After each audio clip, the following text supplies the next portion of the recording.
అందరికీ praise lord. ఈ సమయంలో వర్తమానం చదువుతున్నాము.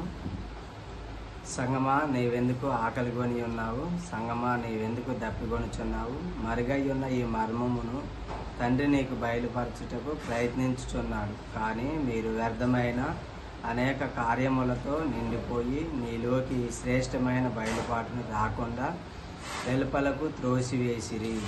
మీ హృదయ అంతరంగంలో మీరు దాని కొరకు దప్పికను మరియు ఆకలిని కలిగి ఉన్నారని మీరు ఎరిగి ఉండి కూడా దానిని త్రోసివేసి నీ ఉద్యోగమునకు నీవు స్థానం ఇచ్చావు, నీ భార్యకు నీవు స్థానం ఇచ్చావు, నీ భర్తకు నీవు స్థానం ఇచ్చావు, నీ పిల్లలకు స్థానం ఇచ్చావు, లోక కార్యములపై దృష్టిని పెట్టుటకు అనుమతించావు, ఏదో ఒక పాస్టర్కి స్థానం ఇచ్చావు.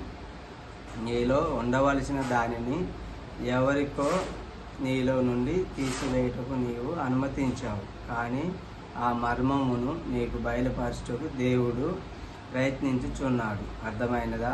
బయలుపాటు చివరి దినము ఇచ్చట సమీపంగా ఉన్నది. ఇప్పుడు గమనించండి బ్రదర్స్, అందరూ గమనించండి. ప్రవక్త ఒక వర్తమానంలో ఇలా బోధించి ఉన్నాడు. నువ్వు మొదటగా దేవునికి స్థానం ఇవ్వాలి. నీ ఉద్యోగానికి, నీ భార్యకు, మరి లోకంలో ఉన్న ఈ వ్యర్థమైన వాటి గురించి నువ్వు స్థానాన్ని ఇవ్వకూడదు. ప్రతి ఒక్కరు కూడా గ్రహించండి.